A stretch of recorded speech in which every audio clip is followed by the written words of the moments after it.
इस प्यार से मेरी तरफ ना देखो,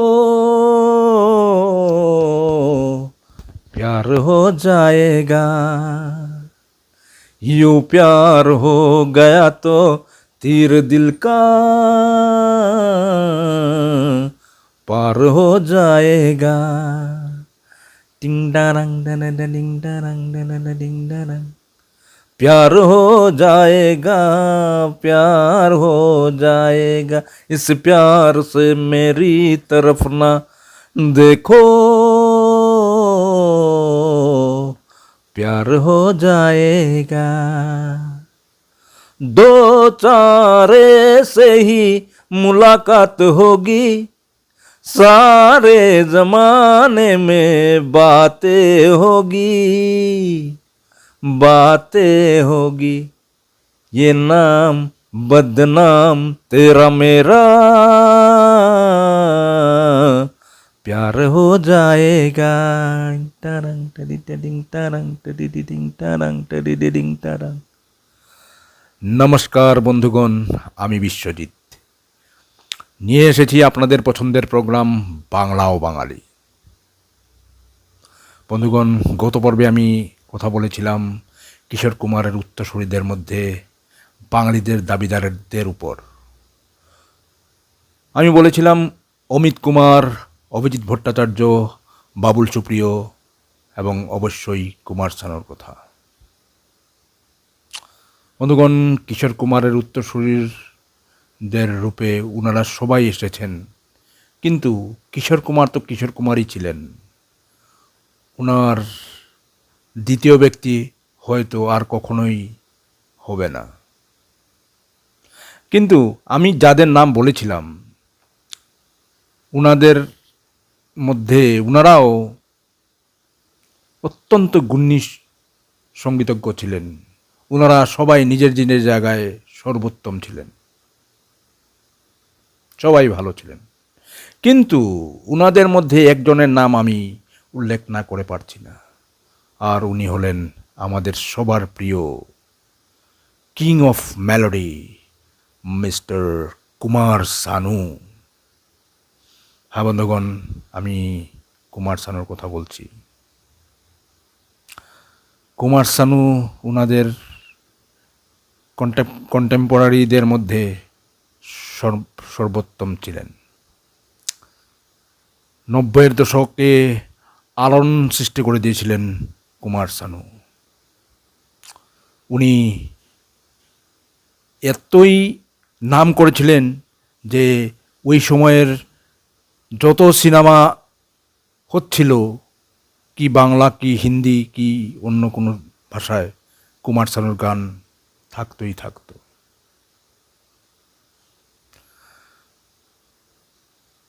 1957 ইংরাজির 20শে অক্টোবর কলকাতার পশুপতিনাথ ভট্টাচার্যের ঘরে কুমার শানু জন্মগ্রহণ করেছিলেন। ছোটবেলা থেকেই কুমার শানুর সঙ্গীতের উপর অগাধ দখল ছিল।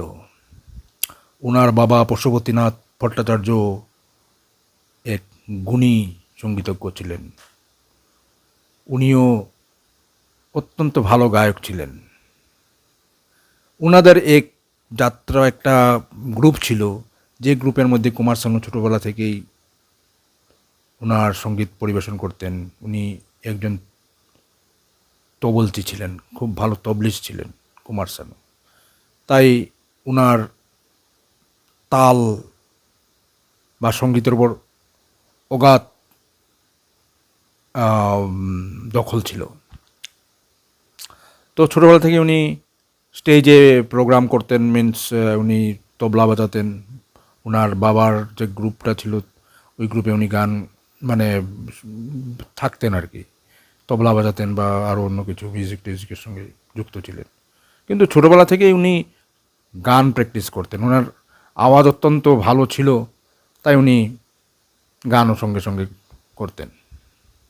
তারপর ধীরে ধীরে উনি বড় হতে থাকেন এবং 1979 ইংরেজি 1979 থেকেই কুমার শানু স্টেজে প্রোগ্রাম করা শুরু করে দেন। কলকাতার বিভিন্ন মঞ্চে উনি সঙ্গীত পরিবেশন করেন এবং ধীরে ধীরে আস্তে আস্তে উনি নিজেকে অত্যন্ত সফল গায়ক হিসাবে মানে পরিচিতি লাভ করেন এবং স্টেজে উনি সবসময় কিশোর কুমারের গান গেতেন। ওনার আওয়াজটা কিশোর কুমারের মতন ভরা আওয়াজ ছিল, তাই উনি কিশোর কুমারের গজল, কিশোর কুমারের গান উনি গেতেন। তারপর ধীরে ধীরে উনি কলকাতার বড় হোটেলেও উনি সঙ্গীত পরিবেশন করতেন। নামি নামি হোটেলে ওনার স্টেজ শো হতো এবং ধীরে ধীরে উনি একজন প্লেব্যাক সিঙ্গারের জন্য উনি প্রস্তুতি নিচ্ছিলেন এবং ওই সময় উনি ধীরে ধীরে প্লেব্যাক সিঙ্গারের জন্য এইদিকে ওদিকে গিয়ে প্রস্তুতি চালাচ্ছিলেন। তারপর যখন ওয়েস্ট বেঙ্গলে মানে কলকাতায় যখন ওনার সেই রকম কোনো চান্স পাচ্ছিলেন না, তখন 1986 ইংরাজিতে কুমার শানু কলকাতা ছেড়ে বোম্বাইতে এসে পাড়ি দেন এবং বোম্বাইতে এসে উনি অত্যন্ত স্ট্রাগল করেন প্রথম। তারপর ওখানেও উনি হোটেলে গান পরিবেশন করেন। হোটেলেও সেই কিশোর কুমারেরই গান গেতেন। ওনার প্রথম যে গানটা উনি হোটেলে গেয়েছিলেন সেই গানটা ছিল মেরে নেনা সাবন ভাদো। উনি মেরে নেনা সাবন ভাদো যখন একটা হোটেলে পরিবেশন করছিলেন, তখন ওই সময় ওনাকে টিপস হিসাবে 9,000 টাকা দেওয়া হয়েছিল। তারপর নেক্সট গান যেটা গিয়েছিলেন সেটাতে ওনাকে 5,000 টাকা টিপস হিসাবে দেওয়া হয়েছিল। ওই সময় 9,000 5,000 অনেক বিশাল টাকা ছিল। আর কুমার শানু যেহেতু মুম্বাইতে স্ট্রাগল করছিলেন, চালে থাকতেন, তো ওনার জন্য এই টাকাটা অত্যন্ত গুরুত্বপূর্ণ ছিল ওই সময়, কারণ ওনার ইনকাম এতটুকু ছিল না। আর কলকাতা আর বোম্বাইতে তো আপনারা জানেনই খরচ কতটুকু। যাই হোক, উনি এখান থেকে ওনার কলকাতার জার্নি শুরু করেন। তারপর উনি কিশোর কুমারের গান রেকর্ডিং করতে থাকেন স্টেজ রেকর্ডিং স্টুডিওতে। ঠিক এমত অবস্থায় একদিন একটা স্টুডিওতে কিশোর কুমারের গান উনি রেকর্ডিং করছিলেন। পাশের স্টুডিওতে জগজিৎ সিং স্যার ওনার গান রেকর্ডিং করাচ্ছিলেন। সেই স্টুডিও থেকে উনি কুমার শানুর আওয়াজ শুনেন এবং শুনে উনি অত্যন্ত ভালোবাসেন কুমার শানুর আওয়াজটা এবং জানতে চান যে কে সেই ছেলেটা যে এই পাশের স্টুডিওতে গান রেকর্ডিং করছে। তারপর কে ওনাকে বলল, ছেলেটার নাম কেদার ভট্টাচার্য, কলকাতা থেকে এসছে, কেদার ভট্টাচার্য। তারপর উনি এসে কুমার শানুর সঙ্গে দেখা করেন সেই লাগা স্টুডিওতে এবং সেখান থেকেই কুমার শানুর দিন পাল্টে যায়। জগজিৎ সিং স্যার ওনার গানে এতই অনুপ্রাণিত হয়েছিলেন যে উনি সাথে সাথে ওনাকে নিয়ে কল্যাণজি আনন্দজি স্যারদের কাছে নিয়ে চলে যান। তখন কল্যাণজি আনন্দজির নাম ভারতবর্ষের সঙ্গীত জগতে অনেক উঁচু দরজায় ছিল। 3-4 জনই ওনার মতন মিউজিক ডাইরেক্টর ছিলেন ওই সময়। তো কল্যাণজি আনন্দজির কাছে ওনাকে নিয়ে যাওয়া হয়। কল্যাণজি আনন্দজি শুনে ওনার আওয়াজ শুনে খুব ভালোবাসেন। তারপর লক্ষ্মীকান্ত প্যারেলাল, আর.ডি. বর্মন সবার কাছে নিয়ে যান জগজিৎ সিং স্যার। এক কথা বলতে গেলে জগজিৎ সিং স্যার কুমার শানুর গডফাদার হিসাবে উদয় হয়েছিলেন বা কুমার শানুর গডফাদার ছিলেন মুম্বাইতে। তারপর ধীরে ধীরে ওনার অডিশন শুরু হয়, ওখানে অডিশন দেন। যাই হোক, কুমার শানুর প্রথম যে গান উনি রেকর্ডিং করেছিলেন সেটা হিন্দি নয়, সেটা বাংলা ছিল, এবং সেটা একটা বাংলাদেশি সিনেমার গান ছিল। সেই গানটা বাংলাদেশের এক সিনেমা, অত্যন্ত জনপ্রিয় হয়েছিল সেই সময়ের বাংলাদেশে। সেই গানটা প্রথম উনি গেয়েছিলেন। তারপর উনি হিন্দি সিনেমাতে প্রথম যে সিনেমাতে গান গেয়েছিলেন সেটার মিউজিক ডাইরেক্টর ছিলেন আনু মালিক।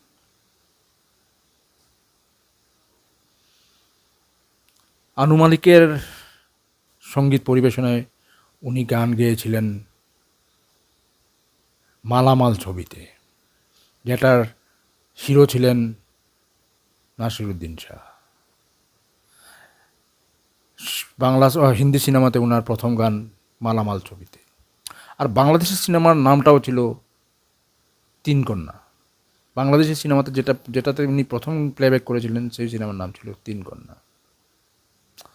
তারপর ছোটোখাটো কোনো সিনেমায় উনি গান বেশি নাম হয় নাই তখনও। আর বাই দিস টাইম একটা দুর্ঘটনা ঘটে যায় হিন্দি চলচ্চিত্র জগতে, সেটা হলো কিশোর কুমারের মৃত্যু। 13 অক্টোবর 1987 ইংরেজিতে কিশোর কুমারের মৃত্যু হয়। আর কিশোর কুমারের মৃত্যুর পর কিশোর কুমারের যে শূন্য জায়গা, ফাঁকা হয়ে গেছিল যে জায়গাটা ভরাট করার জন্য মিউজিক ডাইরেক্টররা নতুন সিঙ্গারকে খুঁজছিলেন। এদিকে টি সিরিজও ওনার ট্যালেন্ট হান্ট হিসাবে ওনারা অনেক সিঙ্গারকে এনেছিলেন, ওনাদেরকে নিয়ে গান গাওয়াতেন হিন্দি সিনেমা। যেমন ধরেন আপনার সুদেশ ভোসলে, তারপর বিনোদ রাঠোর, অভিজিৎ ভট্টাচার্য, ওনাদেরকে নিয়ে টি সিরিজ রেকর্ড বের করতেন। ঠিক সেই সময় কুমার শানুর আবির্ভাব হয়, এবং কুমার শানু টি সিরিজের হয়ে অনেক গান, কিশোর কুমারের গান, কিন্তু সেই রকম কোনো ব্রেক পাচ্ছিলেন না উনি। হ্যাঁ, কল্যাণজি আনন্দজির সঙ্গীত নির্দেশনায় উনি প্রথম যে গানটা গেয়েছিলেন সেটা জাদুঘর সিনেমায়। জাদুঘর সিনেমার গানটা হিট হয়েছিল, ইভেন সুপারহিট হয়েছিল, কিন্তু সিনেমাটা খুব ভালো থেকে চলেনি, যার জন্য কুমার শানুর সেই গানটাও হিট হয়েও ধামাচাপা পড়ে গেল। তারপর দিন যায়, কুমার শানু ছোটো মোটো বর্দি সিনেমাতে গান গায়, ভালো গান ছিল, কিশোর কুমারের মতোই লেগেছিল বর্দি সিনেমার গানটা। আবারও সেই মিউজিক ডাইরেক্টর আনু মালিকের আওয়াজে উনি মিউজিক ডাইরেকশনে গিয়েছিলেন। তারপর আসে 1989,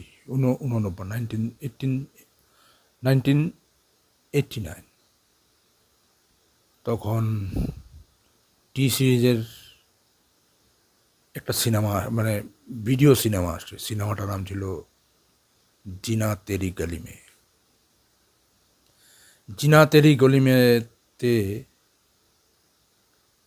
কুমার শানুকে দিয়ে দুটো গান গাওয়ানো হয়। জিনা তেরি গলি মের মিউজিক ডাইরেক্টর ছিলেন বাবুল বোস, আরেক বাঙালি। জিনা তেরি গলি মের গানটা অত্যন্ত হিট হয়ে যায়। তেরে হম এ সনম প্যার মে ওয়াদা রহা, প্যার মে ওয়াদা রহা, এই গানটা। তারপর এই গানটা সুপারহিট হয়ে যাওয়ার পর টি সিরিজেরই একটা অত্যন্ত মহত্বাকাঙ্ক্ষী সিনেমা আসে, যেটার নাম ছিল আশিকি। আশিকি সিনেমাতে কুমার শানুকে দিয়ে গান গাওয়ানো হয়, এবং আশিকি সিনেমার প্রায় সব গানই কুমার শানু গেয়েছিলেন। তারপর তো ইতিহাস। আশিকির গান এমন সুপারহিট হয় যে সমগ্র বিশ্বে আশিকির গান অত্যন্ত হিট হয়ে যায়। আশিকির মিউজিক ডিরেক্টর ছিলেন নদীম শ্রাবণ। ওনারাও নবাগতই ছিলেন, তাই নবাগতদের সঙ্গে টি সিরিজে এক ভালো রিলেশন ছিল, তাই নবাগতদেরকে দিনেই টি সিরিজ মানে মিউজিক করাতেন। এর মধ্যে কুমার শানু নবাগত ছিলেন, নদীম শ্রাবণ নবাগত ছিলেন। আশিকির গান একটার পর একটা সুপারহিট হলো, সব গান সুপারহিট হলো। আজ অবধি আশিকির গান লোকের মুখে মুখে শোনা যায়। কি সেই গান! জানে জিগর জানে মন মুঝকো है तेरी कसम तू जो मुझे ना मिली मर जाऊंगा मैं सनम। এই গান হোক বা আরও সুপার ডুপার গানগুলো আশিকির, যেগুলা অত্যন্ত হিট হয়েছিল, সব গান একটা থেকে একটা গান সুপারহিট ছিল আজ অবধি। তারপর তো কুমার শানুকে আর পিছিয়ে তাকাতে হয় নাই। বলিউডের যত সিনেমা আসছিল সব সিনেমাতে কুমার শানুর গান। তারপর আসে দিল হ্যায় কি মানতা নেহি, সেই ঐতিহাসিক গান। দিল হ্যায় কে মানতা নেহি, দিল হ্যায় কে মানতা নেহি, এই গানটা। তারপর সাজন, সড়ক, তারপর আর কুমার শানুকে পিছিয়ে তাকাতে হয় নাই। যে সিনেমায় আসে সব সিনেমাতে কুমার শানুর গান। 90-র দশক, 90-এর দশক কুমার শানুর নামে লেখা হয়। তিনি পরপর 5টা ফিল্মফেয়ার অ্যাওয়ার্ড পান।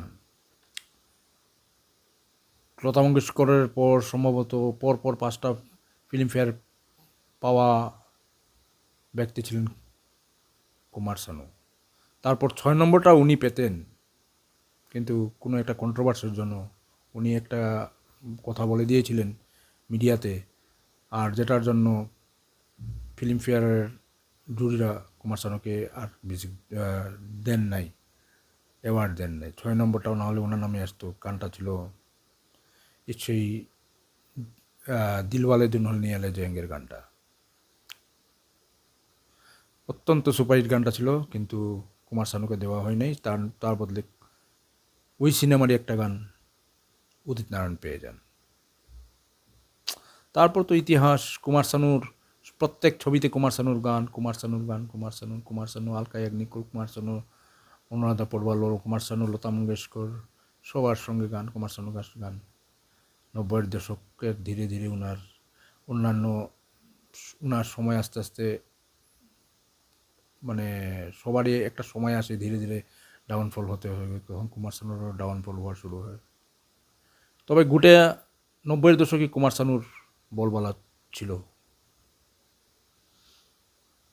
তারপর হয়তো কোনো ষড়যন্ত্রের কারণে বা কোনো কিছুর কারণে কুমার শানুকে দিয়ে আর বেশি গান গাওয়ানো হয় নাই। ধীরে ধীরে কুমার শানুর যে জার্নিটা ছিল সেটা অস্তমিত হতে লাগলো। তারপর একটা সময় আসলো কুমার শানুকে দিয়ে একটাও গান গাওয়ানো হতো না। তবে 2015 মোস্ট প্রবাবলিতে একটা সিনেমা এসেছিল, সিনেমাটার নাম দম লাগ গে হাইসা। সেই সিনেমাটাও একটা গান, অত্যন্ত সুপারহিট গান উনি দিয়েছিলেন। সেটাই ওনার হয়তো সর্বশেষ গান যেটা সুপারহিট হয়েছিল। তো বন্ধুগণ, আজ আমি এখানেই শেষ করছি। আগামী পর্বে আরও কারো সম্বন্ধে আমি নতুন এপিসোড নিয়ে আসব। আপনাদের যদি আমার এই প্রোগ্রামটা ভালো লাগছে তাহলে আমার এই চ্যানেলটাকে সাবস্ক্রাইব করবেন, আর কমেন্ট সেকশনে গিয়ে আমাকে জানাবেন আমার এই প্রোগ্রামটা কেমন লাগছে। যদি ভালো লাগে আমার চ্যানেলটা প্লিজ সাবস্ক্রাইব করুন। ধন্যবাদ। শুভরাত্রি। খুদা হাফিজ।